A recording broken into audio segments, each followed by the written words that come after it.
প্রিয় নবীজি গুহার ভিতরে কাফেররা চলতে চলতে চলতে চলতে জাবালে সৌরে এসে গুহার সামনে চলে গেল। দেখেন তারা খুঁজতে খুঁজতে গুহার সামনে চলে গেছে। ওইখানে যাওয়ার পরে একদল কাফেররা বলল, ভিতরে চলো, ভিতরে ঢুকে দেখে আসি। আর একদল বলল, তোমরা তো বুকা, দেখো না গুহার সামনে কবুতরে ডিম পারছে, মাকড়সা বাসা বানাইছে। এর ভিতরে যদি কোনো মানুষ থাকতো তাহলে অবশ্যই মাকড়সার বাসা থাকার কথা না, কবুতরে ডিম পারার কথা না। ফিরে চলো, এখানে কেউ নাই, খামাখা ভিতরে ঢোকার দরকার নাই। হযরত আবু বকর ভয় পেয়ে গেলেন, একেবারে গুহার সামনে তারা। আবু বকর বলেন, ইয়া রাসূলুল্লাহ, একটু যদি আসে আমরা ধরা পড়ে যাব। আল্লাহর নবী বলেন, আবু বকর চিন্তা করো না, এখানে আমরা দুইজন না, আমাদের সাথে আরেকজন আছে, তিনি আমাদের আল্লাহ। আল্লাহু আকবার। আবু বকর চিন্তা করিও না, আমরা দুইজন না, আমাদের সাথে আল্লাহ নিজে আছে। আবু বকর চিন্তা করিও না, আমাদের সাথে আল্লাহ নিজে আছে। আবু বকর, আল্লাহ নিজে আছে রে আবু বকর, চিন্তা করিও না। হযরত আবু বকর সিদ্দিক রাদিয়াল্লাহু আনহু চিন্তা মুক্ত হয়ে গেলেন। ওদিকে হযরতে আসমা রাদিয়াল্লাহু আনহা গোপনে খাবার নিয়ে আসতেন। একটু চিন্তা করেন তো, সেই মক্কাতুল মুকাররমা থেকে জাবালে সৌরে গোপনে গোপনে খাবার আনা কাফেরদের চোখ ফাঁকি দিয়ে কতটা দুঃসাধ্য ছিল। সেই দিন হযরত আসমা রাদিয়াল্লাহু আনহা গোপনে খাবার নিয়ে আসতেন নবীজির কাছে, বাবার কাছে তিনি খাবার পৌঁছাইতেন। 3 দিন পর্যন্ত নবীজি ওই গুহার মধ্যে রইলেন। মনোযোগ দিয়ে কথাগুলি শুনে যাবেন। বর্তমানে কাবা শরীফে যে কবুতর আপনারা দেখেন, আল্লাহু আকবার, ইমাম ইবনু কাসির আল বেদায়ের মধ্যে লেখেন, ইমাম ইবনু কাসির আল বেদায়ের মধ্যে লেখেন 1450 বছর আগে যেই কবুতরের ডিম পেড়েছিল, সেই ডিম থেকে বাচ্চা হয়েছিল, সেই কবুতর থেকে কবুতর হলো, সেই কবুতরগুলি গারে সৌর থেকে তারা হারাম শরীফে চলে আসলো। কিয়ামত পর্যন্ত এই কবুতরের বংশধর হারামে তারা থাকবে। একজন হাজি একটা কবুতর ধরবে না, মারবে না, শোবে না, খাবে না, নিবে না, আনবে না। এমনকি এই শত শত বছর ধরে রাজা বাচ্চারা চলে গেল, আমির ওমরারা চলে গেল, কোন রাজা বাচ্চা কোনোদিন কবুতর ধরে নাই, কবুতর তারাই নাই, কবুতর মারে নাই। তারা হারামের চারপাশে পায়খানা করে, বাথরুম করে, খায় দেয়, ঘুরে বেড়ায়, উড়ে বেড়ায়। হারামের কোনায় কোনায়, জায়গায় জায়গায় তারা থাকে, ঘরে বাড়িতে যেখানে সেখানে তারা থাকে। শত শত বছর ধরে তাদের বংশধর এখনো আছে, তারা কখনো বংশধর তাদের শেষ হয় নাই। ওই কবুতর সেই কবুতর, যেই কবুতর গারে সৌরে নবীকে পাহারা দিয়েছিল। একবার জোরে বলবেন কি মারহাবা। সেটা সেই কবুতর গারে সৌরে এখনো পাহারা দেয়। বন্ধু খুব মনোযোগ দিবেন, এই কবুতরগুলি এখন হারামে থাকে। আল্লাহর নবী এখান থেকে বের হলেন। এখান থেকে বের হয়ে যাওয়ার সময় একটু চিন্তা করবেন, আবু বকরের প্রেম, হযরত আলীর প্রেম, হযরত আসমা রাদিয়াল্লাহু আনহার প্রেম। আহা, তারা এইভাবে রাসূলকে পাহারা দিয়েছেন, ভালোবাসছেন। এই জন্য ভালোবাসার কোনো দলিল হয় না। যাকে আল্লাহ পছন্দ করে তার কলিজার ভিতরে আল্লাহ ভালোবাসা দিয়ে দেয়। ইশকে রাসূল সবার নসিবে হয় না, দরবারে মোস্তফার গোলামি সবার দ্বারা হয় না। আল্লাহ যারে কবুল করে তারে দিয়ে দরবারে মোস্তফার গোলামি করায়, ঠিক কিনা? আল্লাহর নবীর সাহাবী ছিলেন সিদ্দিক আকবর আবু বকর। প্রিয় নবী একদিন বলেন, আবু বকর প্রস্তুত থাকিও, একদিন হিজরত করা লাগতে পারে, আমাদের মক্কা ছেড়ে মদিনায় মনে হয় চলে যেতে হবে। আবু বকর তৈরি থেকো। ঘটনা বললেন নবীজি বহুদিন আগে, বহু মাস আগে। হযরত আবু বকর সিদ্দিক রাদিয়াল্লাহু আনহুকে যেই দিন বললেন, সেই দিন রাত্রিবেলা হযরত আবু বকর ঘরের দরজার সামনে হেলান দিয়ে দাঁড়ানো। এইভাবে সারা রাত কেটে গেল। স্ত্রী থেকে জুদা হয়ে গেলেন, সন্তান থেকে জুদা হয়ে গেলেন। সারাটা রাত দরওয়াজার সাথে হেলান দিয়ে হযরত আবু বকর রাদিয়াল্লাহু আনহু দাঁড়িয়ে থাকেন, কবে নবী আসবে, কবে রসুল আসবে, আর আমি নবীকে নিয়ে হিজরত করে রাতের আধারে চলে যাব। দুনিয়ার এক পাশে ছিল সাহাবীদের, আর নবী ছিলেন আর এক পাশে। নবীজি বললেন আবু বকর হিজরত করা লাগবে, প্রস্তুত থাকি। আবু বকর রেডি হয়ে গেলেন। নবীজি বলেছেন অবশ্যই আসবে। চিন্তা করেন, শুধু আসবে বলেই শেষ করে দেন নাই, ঘরের দরজার সাথে হেলান দিয়ে সারা রাত দাঁড়িয়ে থাকেন। স্ত্রী থেকে জুদা হলেন, কলিজার টুকরা সন্তানদের থেকে জুদা হয়ে গেলেন। তখন আম্মাজান আয়েশা রাদিয়াল্লাহু আনহা হয়তো একেবারে শিশু ছিলেন, অথবা তখনও দুনিয়াতে আসেন নাই। না, আম্মাজান আয়েশা তখন ছোট। আম্মাজান আয়েশা তখন ছোট। খুব মনোযোগের সাথে শুনবেন, মনোযোগের সাথে শুনবেন। ছোট্ট বাচ্চাকেও হযরতে আবু বকর সময় দিলেন না, বিবিকে সময় দিলেন না, নিজের জীবনের তোয়াক্কা করলেন না, ঘুমের চিন্তা করলেন না, জীবনের সুখের নিদ্রা শেষ করে দিলেন। নবী আসবে, হযরত আবু বকর রাদিয়াল্লাহু আনহু সুখের শয্যা ছেড়ে দিলেন, সুখের নিদ্রা হযরত আবু বকর ছেড়ে দিলেন। মানুষের জীবনে রাত যখন যত গভীর হয় তত দুর্বলতা আসে, তত দুর্বল হয়, ঘুমের তন্দ্রা আসে, ঘুমাইতে যেতে মন চায়। যত প্রিয়জন হোক না কেন, মা পর্যন্ত সন্তান রেখে ঘুমিয়ে পড়ে যায়, সন্তান মাকে রেখে ঘুমায়, স্ত্রী স্বামী রেখে ঘুমায়, স্বামী স্ত্রী রেখে ঘুমিয়ে পড়ে। কিন্তু আবু বকর আমার নবীর আশায় আশায় দাঁড়ায় থাকে।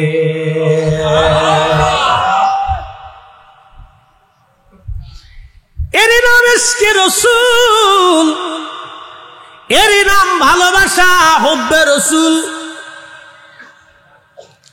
এরই নাম হুব্বে রাসূল, ভালোবাসা। আল্লাহ বলেন কুল, হুজুর আপনি আমার বান্দাদেরকে জানান, ইন কুনতুম তুহিব্বুনাল্লাহ ফাত্তাবিউনি ইউহিব্বুকুমুল্লাহ।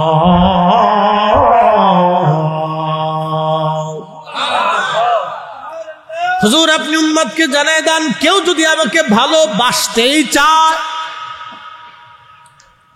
কেউ যদি আমি আল্লাহকে ভালোবাসতে চাই, নবীজি কেউ যদি আমাকে ভালোবাসতে চায়, আপনি উম্মতকে জানায় দেন, ফাত্তাবিউনি, সে যেন আপনি নবীকে তার কলিজাটা দিয়ে দেয়, তার জিন্দেগিটা দিয়ে দেয়, তার মাল দিয়ে দেয়, তার সন্তান সন্ততি যেন দিয়ে দেয়, তার আখিরাত যেন দিয়ে দেয়, পরকাল যেন দিয়ে দেয়, তার ঈমান যেন দিয়ে দেয়, তার বিশ্বাস যেন দিয়ে দেয়, তার মন ভালোবাসা, দিল, তার মগজ, চিন্তা চেতনা আপনি নবীকে যেন দিয়ে দেয়, আপনি রাসূলকে যেন তার জীবনের সব দিয়ে দেয়, জান দিয়ে দেয়, মাল দিয়ে দেয়, সম্পদ দিয়ে দেয়, জিন্দেগি যেন দিয়ে দেয়। নবীজি যদি দিয়ে দেয়, তাহলে উম্মতকে জানায় দেন, ইয়া হাবিবুকুমুল্লাহ, আমি আল্লাহ তাকে ভালোবাসবো, আমি আল্লাহ তাকে ভালোবাসবো, আমি আল্লাহ তাকে ভালোবাসবো।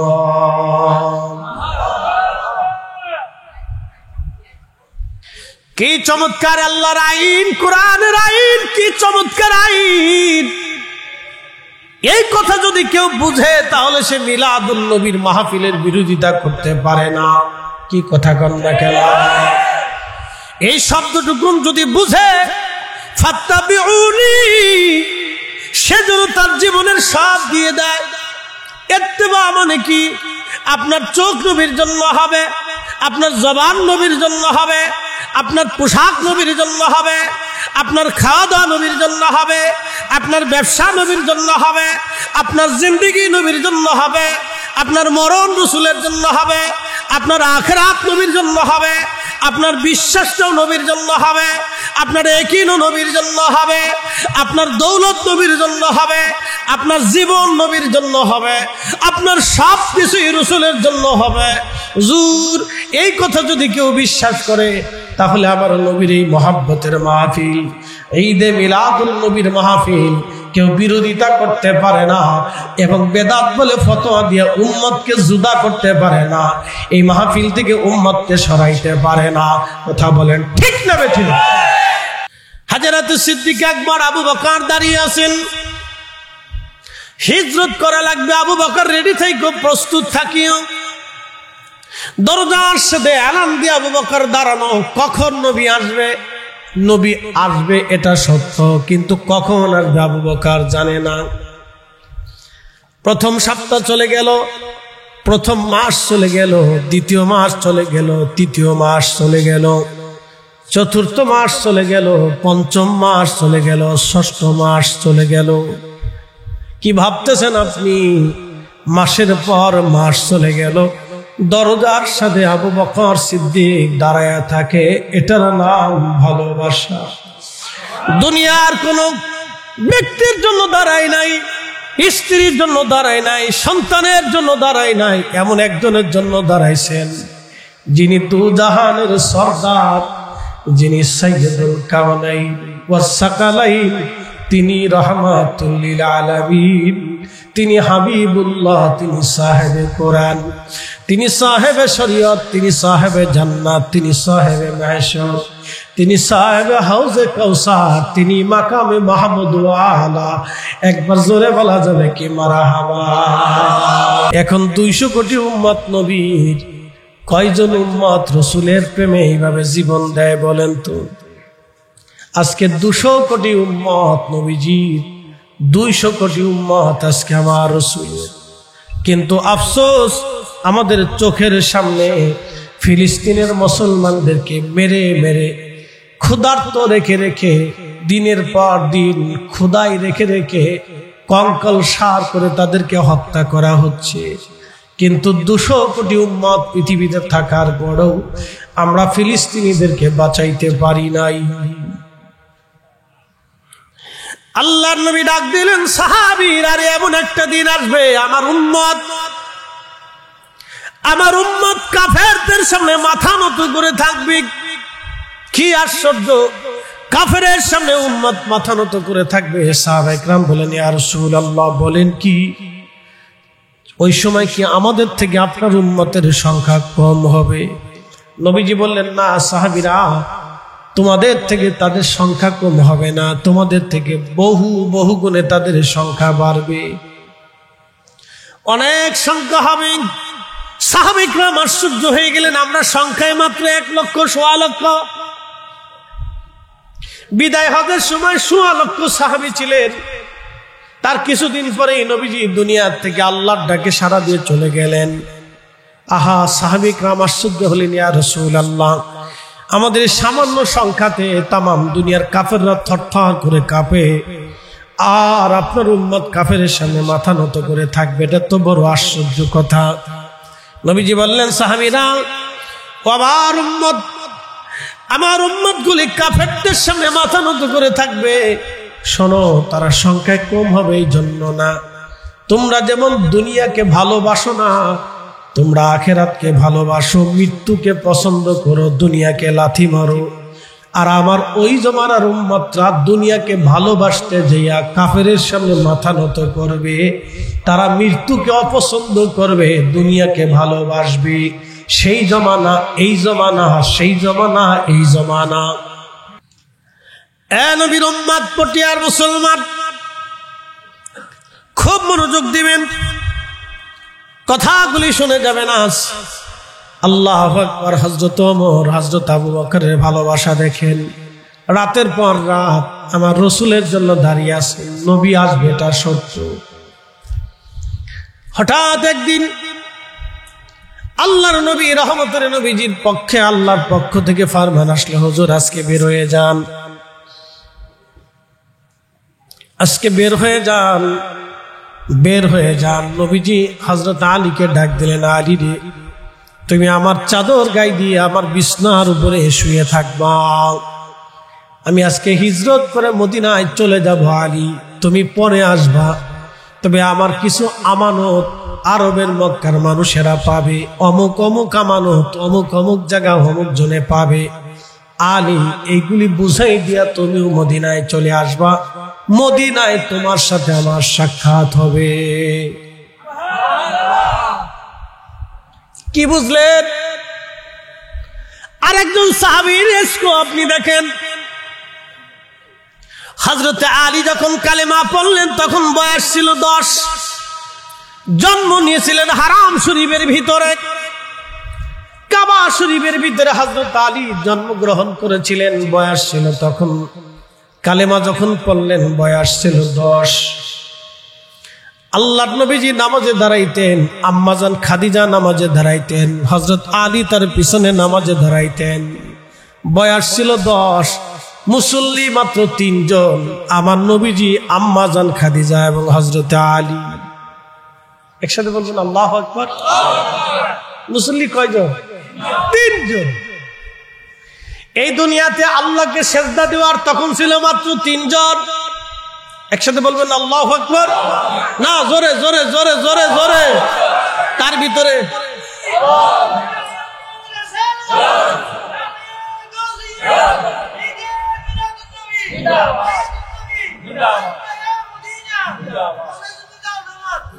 মাশাআল্লাহ, আল্লাহকে সেজদা দেওয়ার মতো ছিল 3 জন, আল্লাহর নবী, আম্মাজান খাদিজা এবং হযরত আলী। আল্লাহর নবী সেজদা দিলেন আগে, সবার আগে ইমামতিতে নবীজি, ডান পাশে দাঁড়িয়ে আছেন হযরত আলী, তার পিছনে দাঁড়িয়ে আছেন আম্মাজান খাদিজা। বন্ধু খুব মনোযোগ দিবেন, হযরত আলীকে নবী বলেন, আলী বিছনার মধ্যে তুমি শুয়ে যাও, আমার চাদর মোড়া দিয়ে আমার বিছনার উপরে চাদর মোড়া দিয়ে ঢেকে তুমি ঘুমিয়ে থাকবা আলী। আর কাফেররা আসবে আমাকে খোঁজার জন্য, আলী আমি দরজা দিয়ে বের হয়ে চলে যাব হিজরত। আলী রে, মদিনায় দেখা হবে, অমুক অমুক কাফেররা আমার কাছে এমন অমুক জিনিস পায়, তুমি এইগুলি আগামীকাল সবাইকে বুঝাই দিবা। আমার কাছে তারা আমানত রেখেছিল, আমানত গুলি বুঝাই দিবা রে আলী। দেখেন, আপনি একটু চিন্তা করেন, যে কাফেররা তাকে মারার জন্য আসতেছে, নবীজি সেই কাফেরদের আমানত পর্যন্ত বুঝাই দিয়েছিলেন। প্রিয় উপস্থিতি হাজিরিন, যেই কাফেররা নবীকে হত্যা করার জন্য আসলো, নবীজি তাদের আমানত হযরত আলীর কাছে বুঝাইলেন, কালকে দিবা। আরেকজন সাহাবীর ইশকে রাসূল দেখেন, হযরত আলী জানতেন এই চাদর মোড়া দিয়ে ঘুমাইলে নবী মনে করে তারা আমাকে হত্যা করতে পারে। মৃত্যুকে সামনে রাখলেন, ইশকে রাসূলের কলিজার ভিতরে নিলেন। একসাথে বলবেন আল্লাহু আকবার। মৃত্যুকে সামনে রাখলেন, ইশকে রাসূলের কলিজার ভিতরে নিলেন, বিশ্বাসটাকে, ইয়াকিনটাকে এমন ভাবে মজবুত করলেন, বিশ্বাস করলেন কি হযরত আলীর অন্তরে বিশ্বাস এসে গেল, নবী বলেছেন আমানত বুঝাই দিব, মদিনায় যায় নবীজির সাথে দেখা হবে, এর আগে আমার মৃত্যু হবে না। হযরত আলী বুঝার আর বাকি নাই, আমার ইন্তেকাল, মৃত্যু তত সময় পর্যন্ত হবে না যত সময় মদিনাতে নবীজির সাথে দেখা না করব, কারণ নবী বলেছেন মদিনায় দেখা হবে। আমানত আমি বুঝাবো, রাসূলের আমানত নষ্ট হবে, অবশ্যই আমার রব হতে দেবে না। কারণ আমানত যদি নষ্ট করে দেয়, কিয়ামত পর্যন্ত এই উম্মতের মাঝে প্রচার থাকবে নবীজি উম্মতের আমানত নিজে নষ্ট করেছিলেন। এটা আল্লাহ হতে দেবে না। হযরত আলীর ইয়াকিন বড় মজবুত। শুয়ে পড়লেন চাদর মোড়া দিয়ে, নবীজি বের হয়ে গেলেন, কাফেররা চারপাশে ঘিরে ধরে দাঁড়ানো, বের হওয়ার সাথে আমরা আক্রমণ করব, কিন্তু ভিন্ন রকম হয়ে গেল। একটু ধুলো নিয়ে নবীজি কোরআনের আয়াত পড়ে ছেড়ে দিলেন, প্রত্যেকের চোখে মুখে লেগে চোখ মুখ তাদের অন্ধকার হয়ে গেল। নবীজি কাফেরদের সামনে দিয়ে চলে গেলেন, কাফেররা দেখতে পেল না। হাঁটতে হাঁটতে চলে গেলেন, ঠিক এই দিকে হযরতে নবীজি বের হয়ে যাওয়ার পরে আল্লাহর নবীজির ঘরের ভিতরে কাফেররা ঢুকলো। ব্যাপার কি? ঢুকার পরে দেখে চাদর উল্টাইয়া হযরত আলী শুয়ে আছে। আল্লাহর নবী চলে গেলেন। চলে যাওয়ার পরে আবু বকরের ঘরের দরজার সামনে নবীজি টুকা দিলেন, ছোট্ট করে ডাক দিলেন আবু বকর। জোরে ডাক দেন নাই, একটা ডাক দিলেন আবু বকর, সাথে সাথে দরজা খুলে গেল। আস্তে হয়ে গেল না? জোরে বলেন। সাথে সাথে দরওয়াজা খুলে গেল। দরওয়াজা যখন খুলে গেল, আহা নবীজি ডাক দিলেন আবু বকর, তুমি কি ঘুমাও নাই? বলে হুজুর, যেই দিন আপনি বলেছিলেন হিজরত করা লাগবে, সেই দিন রজনী থেকে আমি সারা রাত আপনার জন্য দরজার সাথে হেলান দিয়ে দাঁড়ায় থাকি। আমার নবী আসবে, হুজুর আমি দাঁড়ায় থাকি জন্য আপনি এসে ডাকাডাকি করবেন, আর আওয়াজ হবে, কাফেররা টের পেলে আপনাকে কষ্ট দিবে, আমি আবু বকরের সামনে আপনাকে ব্যথা দিবে। ইয়া রাসূলুল্লাহ, আমার জীবন থাকতে এটা হতে পারে না। নবীজি ওই দিন রাত্র থেকে আমি আবু বকর ঘুমাই নাই। আপনি নবীজির আশায় আমি দাঁড়ায় থাকি, আমি ঘরের দরজার সাথে হেলান দিয়ে দাঁড়ায় থাকি। চিৎকার মেরে জোরে বলেন না ইয়া রাসূলুল্লাহ। আল্লাহ নবীজি বললেন আবু বকর তাহলে চলো। হযরত আবু বকর রওনা হয়ে গেলেন। স্ত্রী থেকে জুদা হলেন, সন্তানদেরকে রেখে গেলেন। আবু বকর জানতেন, হযরত আবু বকর জানতেন আমার সন্তানদেরকে রেখে যাইতেছি, কাফেররা আমার সন্তান এবং স্ত্রী সবাইকে মেরে ফেলতে পারে আমাকে না পেয়ে। হযরতে আসমা রাদিয়াল্লাহু আনহা আবু বকরের আরেকজন কন্যা সন্তান ছিলেন, এবং আম্মাজান আয়েশা সিদ্দিকা রাদিয়াল্লাহু আনহা ছিলেন ছোট, হযরতে আসমা রাদিয়াল্লাহু আনহা ছিলেন বড়। আসমাকে বুঝিয়ে দিলেন, মা আমার, আমরা গারে সরে ওই গুহার ভিতরে লুকিয়ে থাকতে পারি রে মা, তুমি আমাদের জন্য খাবার লুকিয়ে পৌঁছায় দিয়ে আইসো। হযরতে আসমাকে বুঝিয়ে দিয়ে গেলেন। হযরতে আবু বকর সিদ্দিক নবীকে নিয়ে রওনা হয়ে গেলেন। আহা রাসূলকে নিয়ে রওনা হয়ে যাওয়ার পরে কাফেররা বাড়িতে খুঁজে না পেয়ে হযরত আবু বকরের বাড়ি আসছে। হযরত আবু বকরের বাড়ি এসে দরজায় টোকা লাগাইলেন। হযরত আসমা রাদিয়াল্লাহু আনহা বের হয়ে আসলেন। কি চান আপনারা? বলে তোমার আব্বাজান কোথায়? বলে আব্বাজান বাড়িতে নাই। হযরত আসমা প্রিয় নবীজিকে সাথে নিয়ে চলে গেছে, কথা বললেন না, বললেন আব্বাজান বাড়িতে নাই। কাফেররা হযরত আসমা রাদিয়াল্লাহু আনহার মুখের মধ্যে থাপড় মারতে লাগলো। ছোট্ট মেয়েটা সেই দিন কাফেরদের আঘাতে অনেক কষ্ট পাইলেন, ব্যথা পাইলেন, কিন্তু নবীর এসকে বাবার মতো মোহাব্বত নিয়ে বলে দিলেন আমার আব্বাজান বাড়িতে নাই। কোথায় গেছে বলতে পারি না, কোন জায়গা গেছে আমি তাও জানি না। চলে গেলেন হযরত নবীজি জাবালে সৌর। সৌরের পাশে একটা পাহাড় আছে, নাম জাবালে সাবির। পাহাড়টা কেটে কেটে অর্ধেক বানিয়ে ফেলেছে সৌদি সরকার। এখানে হোটেল বানানো হচ্ছে হাজিদের জন্য। জাবালে সৌর, জাবালে সৌরে চলে যাওয়ার পরে জাবালে সৌর ডাক দে বলে ইয়া রাসূলুল্লাহ, নবীজি আপনি আমার উপরে আসছেন, আমার এখানে কোনো গুহা নাই, আপনাকে লুকায় রাখবো এমন কোন জায়গা আমি পাহাড়ের মধ্যে নাই হুজুর। কালকে সকালবেলা কাফেররা আসবে, আপনাকে আমার উপরে পেলে আমাকে আপনাকে আঘাত করবে, রক্তাক্ত করবে। আমি সৌর কিয়ামতের ময়দানে আল্লাহর কাছে কি জবাব দিব? নবীজি পার্শ্ববর্তী পাহাড় জাবালে সৌরে গুহা আছে, নবীজি আপনি সেইখানে চলে যান। জাবালে সাবির থেকে নবীজি সৌরের দিকে রওনা করলেন। সৌর নবীকে সালাম দিলেন, আসসালাতু ওয়াসসালামু আলাইকা ইয়া রাসূলুল্লাহ। একবার জোরে বলা যাবে কি মারহাবা। আল্লাহর নবীজি সওর পর্বতে চলে গেলেন গুহার সামনে। আবু বকরকে বলেন, আবু বকর ভিতরে ঢুকো। হযরত আবু বকর এবং আল্লাহর নবী দুইজনে গুহার ভিতরে চলে গেলেন। গুহার সামনে একটা কবুতর উড়ে আসলো। কবুতর উড়ে এসে গুহার সামনে বাসা বানাইলো। বাসা বানাইয়া কবুতর ওইখানে ডিম পারলো। মাকড়সা এসে পুরা গুহার দরজার সামনে বিরাট বড় জাল বানাইয়া মাকড়সা সেই জালের মধ্যে বসে রইল। চিৎকার মেরে জোরে বলেন আল্লাহু আকবার। কবুতর আসলো, মাকড়সা আসলো। কবুতর এসে ডিম পারতেছে।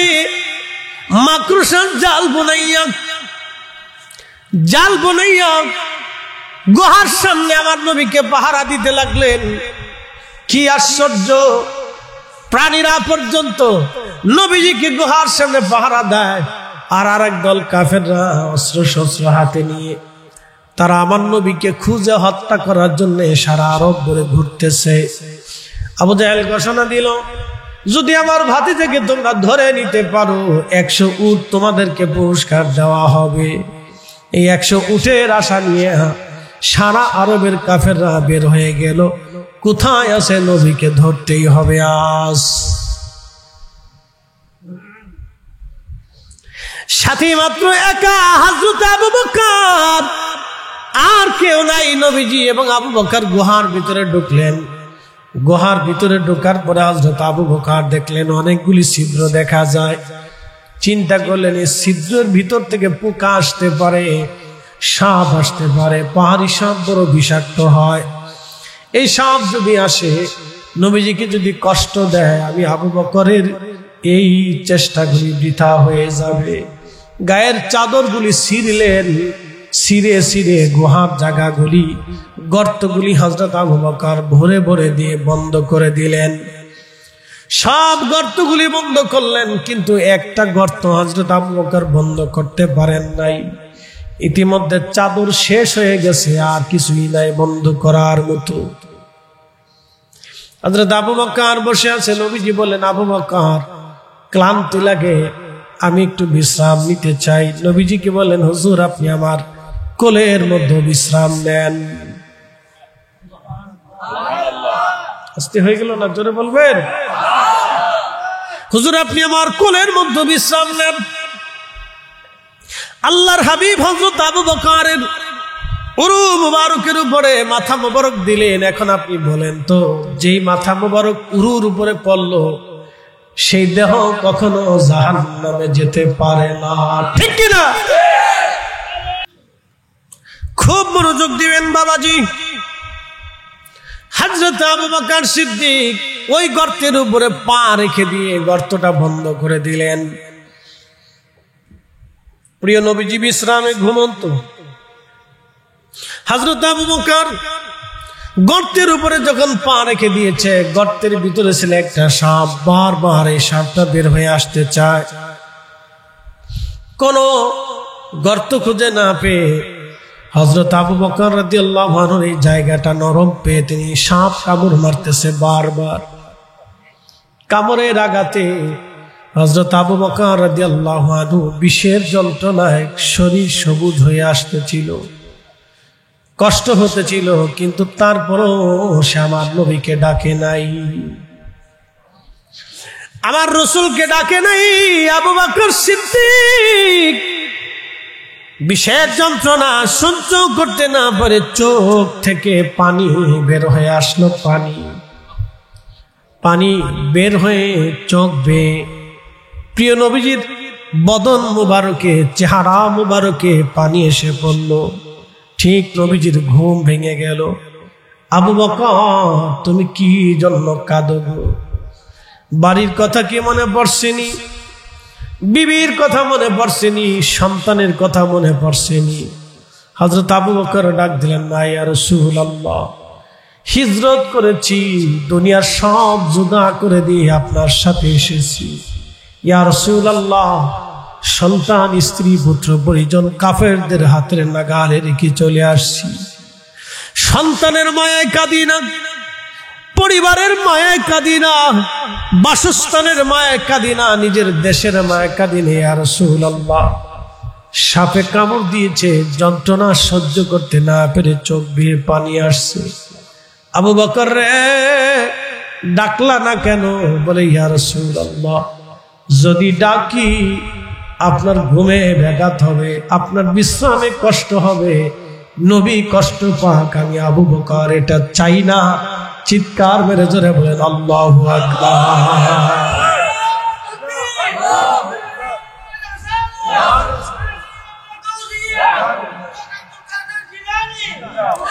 এটার নাম হচ্ছে ভালোবাসা। ভালোবাসা দলিল দিয়ে হয় না, ইশকে রাসূল দলিল দিয়ে হয় না, ইশকে রাসূল দলিল দিয়ে হয় না, দলিল দিয়ে ইশকে রাসূল হয় না। কথা বলেন ঠিক কি না? ইশকে রাসূল দলিল দিয়ে হয় না। আল্লাহ যার কলিজার মধ্যে ঢেলে দেয় তার ভিতরেই আসে, ঠিক কি না? সবাই আশিকে রাসূল হয় না, সবাই সাহাবী হয় নাই। আল্লাহ ওই রুহটাকে ভালোবাসছে যে রুহটা রাসূলকে ভালোবাসছে। আল্লাহ ওই জীবনকে ভালোবাসছে যে জীবন নবীকে ভালোবাসছে। আল্লাহ ওই মানুষকে ভালোবাসছে যে মানুষ নবীকে ভালোবাসছে। আল্লাহ ওই প্রাণীকে ভালোবাসছে যে প্রাণী নবীকে ভালোবাসছে। হিসাব বরাবর একেবারে সহজ, আমাদের বুঝার অনেক কিছু আছে, কিন্তু বর্তমান জেনারেশন এটা বুঝতে চায় না। তারা চায় বাস্তব। বন্ধু, বাস্তব দিয়ে কি করবা তুমি? সাহাবীদের জিন্দেগির দিকে তুমি তাকাও। অনেকে কয় দলিল কি? আরে মিয়া, নবীর জিন্দেগি পুরাটাই তো দলিল। বলে তোমরা সুন্নি হক, দলিল কি? বলে হযরত গাউসে পাক আব্দুল কাদের জিলানীর জিন্দেগি আমাদের দলিল। কথা কন না কেন? কারণ ওলি কারে বানায় আল্লাহ? কোন সিটার রে, বাটবার রে, দুশমনের রাসূল আল্লাহ ওলি বানায় না। আল্লাহ তারই ওলি বানায় যার জিন্দেগি নবীর কদমে কুরবানি হয়। প্রিয় নবীজি হিজরত করে বের হয়ে গেলেন, যেতে লাগলেন আরব সাগরের পাশ দিয়ে। আরব সাগরের পাশ দিয়ে যেতে লাগলেন। সুরাইয়া রাদিয়াল্লাহু তাআলা আনহু তখনও কালেমা পড়েন নাই। হযরত সুরাইয়া, দুঃখিত, সুরাকা রাদিয়াল্লাহু আনহু, হযরত সুরাকা রাদিয়াল্লাহু আনহু তখনও কালেমা পড়েন নাই। সুরাকা বের হলেন, সে আরব বেদুইন ছিলেন, ডাকাত। কি ছিল? না, আসতে পারেন না, জোরে বলেন, কি ছিল? ডাকাত। ডাকাত ছিল, আরব বেদুইন ডাকাত ছিল সুরাকা। আর সে খুব পারদর্শী ছিল। সে এমন পারদর্শী ছিল, ওই রাস্তা দিয়ে 50 কিলোমিটার দূরেও যদি কোনো মানুষ যাইতো সে ঘ্রাণ পাইত। এরকম ডাকাত ছিল। আমাদের দেশে বলে আগে এরকম কিছু চোর ছিল, ঘরের মধ্যে বলে টাকা থাকলে চোরের নাকে বলে ঘ্রাণ যেত। কি চোরের চোর চিন্তা করো, আন্তর্জাতিক খ্যাতি সম্পন্ন চোর, চোরের ঘরের চোর। এইরকম ডাকাত ছিল সুরাকা। 50 মাইল দূর থেকে মানুষের ঘ্রাণ তার নাকে আসতো, এবং সে পায়ের চিহ্ন দেখে বলে দিতে পারতো যে কোন দেশের মানুষের পায়ের চিহ্ন। উটের পায়ের চিহ্ন দেখে সে বলে দিতে পারতো কোন এলাকার উট।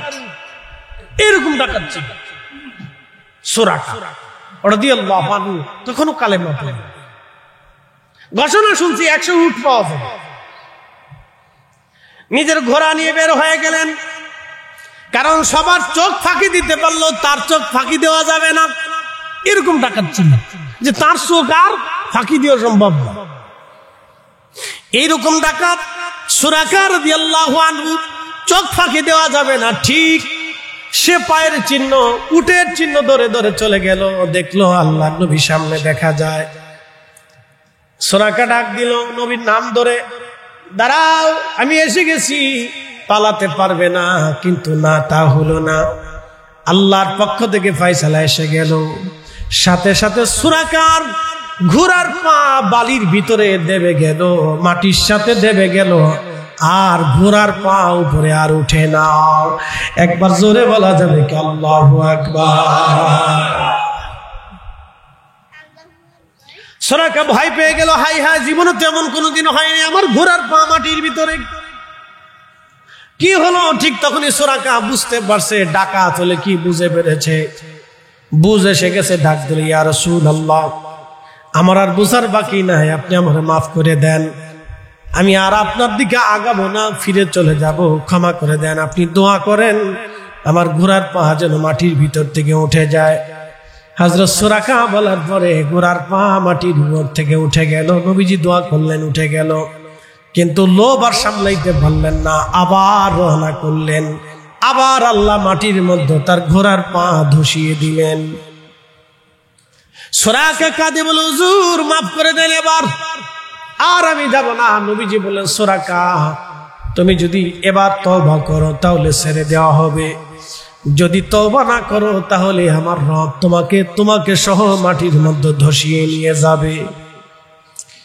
হযরত সুরাকা ভয় পেয়ে গেলেন, হুজুর আমি আর আপনার দিকে আগাবো না। হযরত আবু বকর বললেন, সুরাকা রে তাহলে শর্ত আছে, তুমি শুধু নিজে চলে যাবে না, আরবের কাফেরদেরকে তুমি সরাই নিয়ে চলে যাবে আর বলবে আমি সুরাকা কাউকে দেখি নাই, তুমি তোমার আরবের মানুষদেরকে সরাই নিবা, সাবধান তারা যেন আমাদের পিছু না নেয়। যদি ওয়াদা করো তাহলে তোমাকে ছেড়ে দেওয়া হবে, আর যদি ওয়াদা না করো তোমাকে সব মাটির মধ্যে ধসে নিয়ে যাওয়া হবে। সুরাকা বললেন, হুজুর আমি বুঝতে পেরেছি আপনি নবী। একসাথে বলবেন আল্লাহু আকবার। আমার মেধা ডাকাতুলি কি মেধা আছে, শরীর কিন্তু ভালো মেধা। বলে কোন মেধা? চুরির মেধা। যে ডাকাত তার কিন্তু ভালো মেধা। বলে কিসের মেধা? ও ডাকাতির মেধা, ওর চিন্তা করে আগে থেকে পরিকল্পনা করে। ওরা যদি চুরি ডাকাতি না করে ব্যবসার পরিকল্পনা করতো, মানুষের উপকারের পরিকল্পনা করতো, তাহলে সমাজে অনেক উপকার হইতো, কিন্তু মেধা খারাপ না। ওরা 10 দিন ধরে পরিকল্পনা করে যে কার কাছ থেকে ডাকাতি করবে। এই যে আমাদের দেশে যারা চান্দাখোর আছে, চান্দাবাজ আছে, ওরা চিন্তা করে ম্যাপ করে যে কার কাছ থেকে চান্দা নেবে। ওরা এই চান্দার ধান্দা না করে যদি ব্যবসার ধান্দা করতো তাহলে আমার সমাজ চেঞ্জ হয়ে যাইত, রাষ্ট্রের উপকার হইতো। কথা কার ঠিক কিনা? কিন্তু ওদের মেধা ওরা চান্দায় খাটায়, চুরি ডাকাত দিতে খাটায়। তো সুরাকা মেধাবী, মারাত্মক মেধা। বুঝতেছেন, মানুষের ঘৃণা আসতো 50 কিলোমিটার দূর থেকে মানুষের ঘৃণা তার নাকে আসতো। এ মারাত্মক মেধা ছিল। তো সে বুঝে ফেলছে যে আপনি নবী, আমার মাফ করে দেন, আমি চলে যাব, আপনাকে ডিস্টার্ব করব। তখন সুরাকা বলল, ইয়া রাসূলুল্লাহ আমি জানি নবীদের একটি ইতিহাস আছে।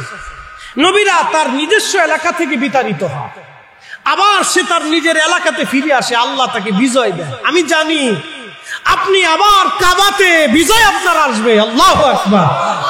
সুরাকা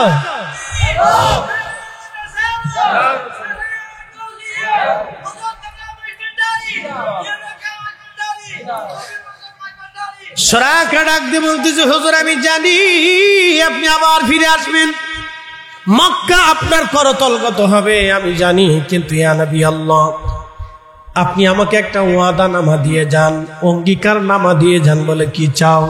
বলে আপনি লিখিত দিয়ে দেন, যখন আপনি মক্কা বিজয় হবে সেই দিন আমি সুরাকা যদি জিন্দা থাকি তাহলে আপনি আমাকে হত্যা করবেন না, আপনি আমাকে নিরাপত্তা দিবেন, এই ওয়াদা আপনি লিখে দিয়ে দেন। নবী বললেন, আবু বকর সুরাকাকে তুমি লিখে দাও, চামড়ার সাথে অথবা গাছের খালের সাথে লিখে দেওয়া হলো সুরাকাকে। সুরাকা চলে গেল, সুরাকা চলে গেল, সুরাকা চলে গেল। প্রিয় নবী হিজরত করে করে মদিনাতুল মুনাওয়ারার দিকে চলে গেলেন। যাওয়ার সময় পাথর নবীকে সালাম দেয়, গাছে নবীকে সালাম দেয়, পশু পাখিরা নবীকে সালাম দেয়। আল্লাহর নবী হিজরত করে রওনা করলেন। মদিনায় সংবাদ গেল রাসূল আসতেছে। প্রত্যেক দিন মদিনাবাসী মদিনার উপকণ্ঠে মক্কা থেকে আসার সময় যে রাস্তা আছে, রাস্তার সামনে মদিনার মানুষ দাঁড়ায় থাকে, নবী কখন আসবে। সুবহানাল্লাহ, কি আসতে না যায়। মদিনার মানুষেরা দাঁড়ায় থাকে নবী আসবে বলে, রাসূল আসবে। প্রত্যেক দিন তারা দাঁড়ায় থাকে নবী আসবে, প্রত্যেক দিন তারা দাঁড়ায় রয়েছে নবী আসবে, প্রত্যেক দিন তারা দাঁড়ানো, রাসূল আসবে, নবী আসবে, নবী আসবে, রাসূল আসবে, তারা দাঁড়ানো।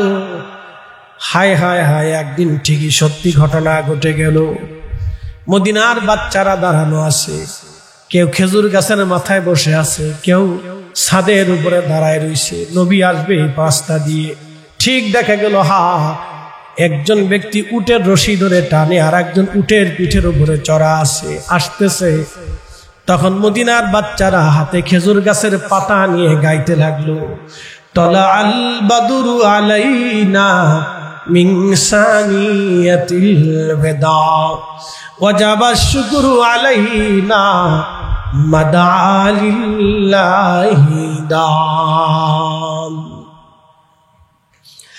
এরা দেখো দেখো, তোলা আল বাদুরু আলাইনা, তোলা আল বাদুরু আলাইনা, তোলা আল বাদরু আলাইনা মিন সানিয়াতিল বেদা ওয়াজাবা শুকরু আলাইনা মাদালিল্লাহি দা। দেখো গো মানুষেরা, দেখো আমাদের মাঝে পূর্ণিমার চাঁদ উদয় হয়। আল্লাহু আকবার। কি চাঁদ? জোরে বলেন, কি চাঁদ? মদিনার বাচ্চারা গাইতে লাগলো, আনন্দ করতে লাগলো। সারা মদিনাতে আনন্দের রব পড়ে গেল। নবী আসতেছে, নবী আসতেছে। মদিনার মানুষ আনন্দে উল্লাসিত হয়ে গেল। রসুল আসতেছে, রসুল আসতেছে। সারা মদিনায় আনন্দের রব পড়ে গেল। তারা জশ্নের জুলুস শুরু করে দিল। সুবহানাল্লাহ বলবেন না? জশ্নে জুলুস, জোরে বলেন জশ্নে, জশ্নে আনন্দ মিছিল, জোরে বলেন আনন্দ, আনন্দ।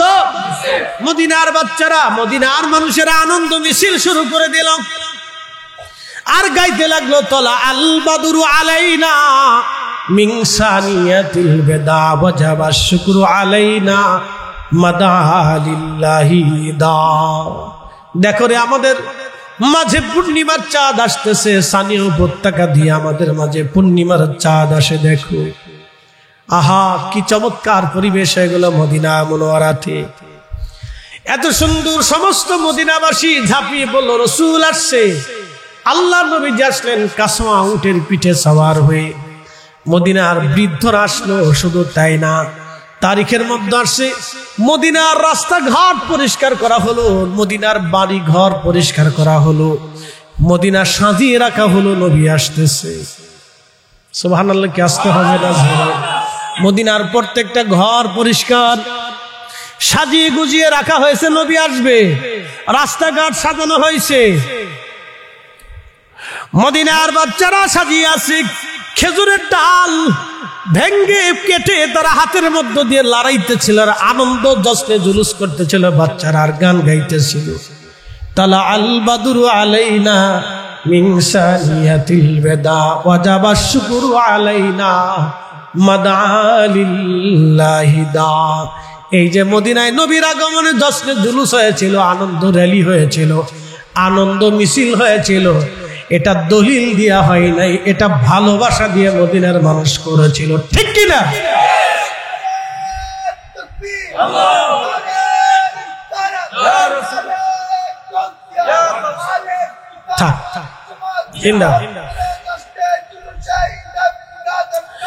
খুবই মনোযোগ দিবেন পটিয়ার মুসলমান হাজিরিন, খুব মনোযোগ দিয়ে শুনবেন। ইয়াকুব ভান্ডার দরবার শরীফের ভাইরা, আহা জুলুস হয়ে গেল মদিনাতে। বৃদ্ধরা এসে বলল, হুজুর আপনি আমাদের বাড়ি আসেন। যুবকরা এসে বলল, ইয়া রাসূলুল্লাহ আপনি আমাদের বাড়ি আসেন। ছোট ছোট বাচ্চারা এসে বলল, ইয়া রাসূলুল্লাহ আমাদের মা ঘর বাড়ি সাজিয়ে রাখছে, বাড়ি পরিষ্কার করে রাখছি, হুজুর আপনি আমাদের বাড়ি আসেন। সবাই বলে, হুজুর আপনি আমাদের বাড়ি আসেন। মদিনার সাহাবীদের বাচ্চাদের প্রেম দেখেন। এই জন্য নবী মদিনা প্রেমের জায়গা, মদিনা ভালোবাসার জায়গা। এই জন্য দেখবেন মদিনার বাচ্চা আর দুনিয়ার সব বাচ্চা ভিন্ন রকম। মদিনার বাচ্চারা, মদিনার মানুষ, পৃথিবীর সব অঞ্চলের মানুষের চরিত্র একরকম, মদিনার মানুষের চরিত্র আর একরকম। মদিনার ও পৃথিবীর সব নারীদের চরিত্র অন্যরকম, মদিনার নারীদের চরিত্র অন্যরকম, মদিনার বাচ্চাদের চরিত্র অন্যরকম। মদিনা শান্ত, মদিনা ভদ্র, মদিনা অন্যরকম। মদিনার পরিবেশ জান্নাতের পরিবেশ, মদিনার মানুষ ভদ্র। এত শরীফ তারা, এত নরম মনের অধিকারী তারা আমি প্রশংসা করে শেষ করতে পারবো না। কিয়ামত পর্যন্ত মদিনার গম থাকবে। নবী বলে দিয়েছেন, আমার উম্মত তোমরা শোনো, হারামি শারাবি খারাবি নাপাকি, হারামি শারাবি খারাবি নাপাকি, হারামি শারাবি খারাবি নাপাকি আমার মদিনাতে কোনোদিন ঢুকবে না। চিৎকার মেরে বললেন আল্লাহু আকবার। না জোরে বলেন ইয়া রাসূলুল্লাহ। হারামি শারাবি খারাবি নাপাকি থেকে মদিনা পবিত্র থাকবে। মদিনার মানুষকে আল্লাহ পবিত্র রাখবে সব সময়। মদিনা মদিনা মদিনাতুম মুনাওয়ারা, মদিনাতুম মুনাওয়ারা। প্রিয় উপস্থিতি, সারা মদিনার ভিতরে আনন্দের রব পড়ে গেল। নবীজি বললেন, সাহাবীরা রে আমার মদিনাবাসী, আমি নিজে তোমাদেরকে বলবো না আমি কোথায় যাব। আমার উট কাসওয়া আমি ছেড়ে দিব। এই কাসওয়া যার বাড়ি যাবে আমি তার বাড়ি যাব। আল্লাহর নবী কাসওয়া উট ছেড়ে দিলেন। কাসওয়া চলতে লাগলো, চলতে লাগলো, চলতে লাগলো। হযরতে আল্লাহর জিবরাইল আসলেন। আল্লাহ পাঠাইলেন জিবরাইল রে।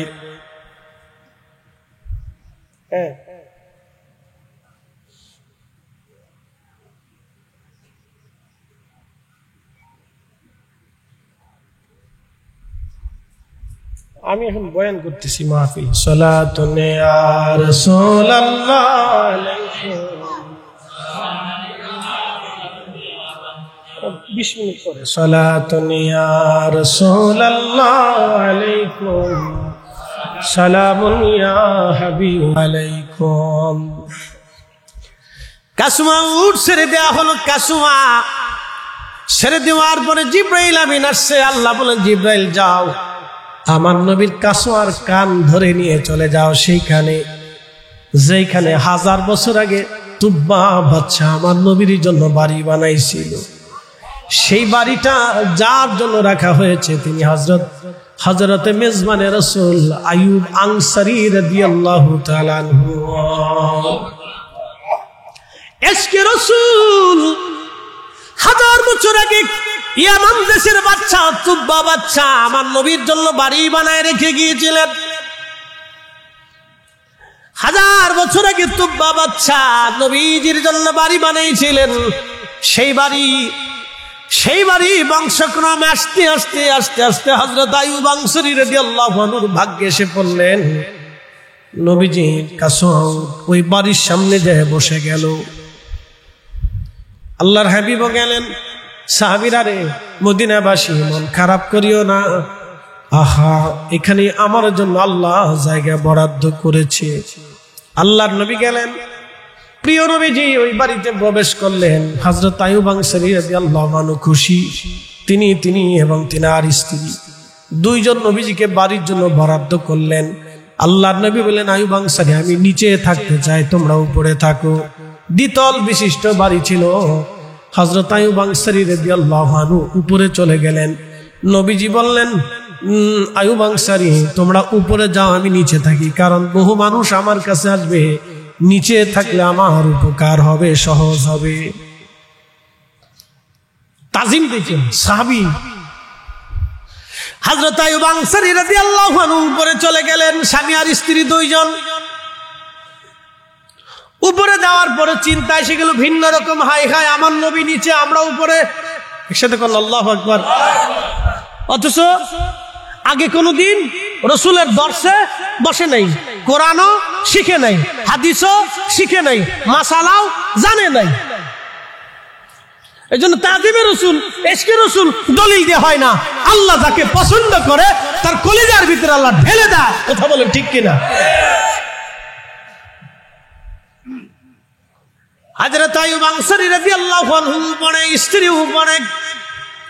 স্বামীর স্ত্রী দুইজন কান্না শুরু করলেন। আইয়ুব আনসারী বলল, বিবি কি হলো এটা? রাসূল নিচে থাকবে আর আমরা উপরে থাকবো, এটা কেমন করে হয়? না না না, এটা কখনো হতে পারে না, আদবের খেলাফ রে বিবি, সর্বনাশ, নবী নিচে আর আমরা উপরে, এটা হয় না। হযরত আইয়ুব আনসারী ঘরের কোনার মধ্যে তিনি চলে গেলেন, দোতলার কোনায় চলে গেলেন, জড়সড় হয়ে কোনায় বসে আছেন। কারণ এখন নবীজি নিচে বিশ্রাম, যদি ডাকি নবীর কষ্ট হবে। কোনার এক কোনায় সারা রাত স্বামী আর স্ত্রী তারা ঘুমান নাই। না হাসতে হয়ে গেছে, জোরে বলেন, জোরে জোরে। সারা রাত ঘুমান নাই। আর আপনি তাজিমে রাসূলের বেলা মাসলা খুঁজতেছেন, দলিল তালাশ, যে কোন দলিল আছে? দলিল তো সাহাবীদের সারা জিন্দেগির দলিল। হযরত আইয়ুব আনসারী রাদিয়াল্লাহু আনহু, আইয়ুব আনসারী রাদিয়াল্লাহু আনহু ঘরের কোনায় বসে গেলেন। বিবি জড়সড় হয়ে দুইজনে এক কোনায় বসে আছে। সারা রাত তিনারা ঘুমান নাই, ওইভাবে জড়সড় বসে আছে। সকালবেলা তিনারা নেমে নবীজির সামনে যা বলেন, ইয়া রাসূলুল্লাহ, আপনি নিচে থাকবেন না, আপনি উপরে থাকবেন, আমরা নিচে থাকবো। বলে, কেন আইয়ুব আনসারী? বলে, হুজুর, রহমতের নবী নিচে থাকবে আর আমি আইয়ুব আনসারী বিবি নিয়ে উপরে থাকবো। আদবের খেলাফ, এটা আমার জীবন চলে গেলেও হবে না ইয়া রাসূলুল্লাহ। আমি আর আমার স্ত্রী কালকে রাত্রিবেলা সারা রাত ঘুমাইতে পারি নাই নবীজি, আমরা ঘরের এক কোণার মধ্যে বসেছিলাম ইয়া রাসূলুল্লাহ। নবীজি, আপনি উপরে থাকবেন আর আমরা নিচে থেকে আপনাকে পাহারা দিব। আল্লাহর নবী উপরে চলে গেলেন, আইয়ুব আনসারী রাদিয়াল্লাহু আনহু নিচে চলে আসলেন। এটা ছিল ইশকে রাসূল, তাজিমে রাসূল। সাহাবীরা এইভাবে নিজের জীবনের সব কিছু দিয়ে রাসূলকে ভালোবাসছে, জীবনের সব কিছু দিয়ে নবীকে ভালোবাসছে। মদিনার মানুষ সব দিয়ে নবীকে ভালোবাসছে। এই জন্য মদিনা ভিন্ন রকম, সাহাবীরা ভিন্ন রকম। আল্লাহ আমাদের বুঝার তৌফিক দিক। সকলে আওয়াজ তুলে বলেন আমিন। সাহেব হোলাইন রওজা পুকুরপাড়া ঈদে মিলাদুন নবী সাল্লাল্লাহু আলাইহি ওয়াসাল্লাম উদযাপন পরিষদের সম্মানিত সভাপতি, এলাকার সম্মানিত গণ্যমান্য ব্যক্তিবর্গ, সম্মানিত মুরব্বী, কলিজার টুকরো যুবক, পর্দানিশীল আমার সম্মানিত মা বোনেরা, মাইকের আওয়াজ যত দূর পর্যন্ত যাচ্ছে সকলকে মোবারকবাদ। শুকরিয়া সে মহান রবের দরবারে যিনি আপনাকে এবং আমাকে আজকে এই অঞ্চলের বহু মানুষ থেকে বাছাই করে যাচাই করে আল্লাহ পছন্দ করে তার বেহেশতের বাগানের ভিতরে বসার সুযোগ করে দিয়েছেন। প্রিয় নবীর ইশকের মাহফিলে আসার সুযোগ করে দিয়েছেন। সেই জন্য মনিবের আসমানে আমরা একসাথে শুকরিয়া আদায় করে বলি আলহামদুলিল্লাহ। শুকরিয়া আদায় করি সে আল্লাহর, যিনি সর্বশ্রেষ্ঠ নবী, সর্বশ্রেষ্ঠ মহামানব, ইমামুল মুরসালিন। পৃথিবীতে 2,24,000 নবী এবং রাসূল আলাইহিমুস সালামকে আল্লাহ পাঠিয়েছেন। এতজনের মাজার কোথায় কোন জায়গায় কার আছে আমরা বলতে পারি না। শুধু 25 জন নবী আলাইহিমুস সালামের মাজারের খবর, রওজা শরীফের খবর আমরা ইতিহাসে বিভিন্ন স্থানে আমরা দেখি বিদ্যমান আছে। 360 জন নবী আলাইহিমুস সালামের মাজার আছে হারামাইন শরীফাইনের মুতাওয়াফের ভিতরে। কাবা শরীফকে কেন্দ্র করে চারপাশে যে আপনার তাওয়াফ হয়, এই তাওয়াফের এই স্থানটাকে বলা হয় মুতাওয়াফ। এই মুতাওয়াফের ভিতরে 360 জন নবীদের রওজা আছে আলাইহিমুস সালাম। বাকি নবী আলাইহিমুস সালাম কে কোথায় ঘুমিয়ে আছেন এটা আমাদের জানার একবারে সাধ্যের বাহিরে। কিছু নবী আলাইহিমুস সালামের মাজার ভারতের পূর্ব পাঞ্জাবে হযরত মুজাদ্দিদ আল ফসানি সিরহিন্দি রাহিমাহুল্লাহ শনাক্ত করে গেছেন। তো যাই হোক, আল্লাহ কোন নবী আলাইহিমুস সালামের উম্মত হিসেবে আপনাকে আমাকে কবুল করেন। আল্লাহ এমন একজন নবীর উম্মত হিসেবে মঞ্জুর করলেন যিনি সব নবীদের সাইয়্যিদ, যিনি তামাম সৃষ্টির শ্রেষ্ঠ, তামাম সৃষ্টির যিনি সম্মানিত, মেহেশ্বরের মাঠের যিনি সভাপতি। আল্লাহ সেই নবীর উম্মত হিসেবে আপনাকে এবং আমাকে মঞ্জুর করেছেন। এর চাইতে বড় পাওয়া আমাদের জীবনে আর কিছু হতে পারে। সেই জন্য মনিবের আসমানে আমরা একসাথে শুকরিয়া আদায় করে বলি আলহামদুলিল্লাহ। প্রিয় উপস্থিতি, আমার আলোচ্য বিষয় হচ্ছে সাহাবায়ে কেরামের রসুল প্রেম থেকে আমাদের এই জেনারেশনের কি শিক্ষা আছে, আমরা এখান থেকে কি শিক্ষা নিতে পারি, এই বিষয়ের উপরে আমার আলোচনা। আমি একজন বক্তা, আমার কাজই হচ্ছে বক্তব্য দেওয়া।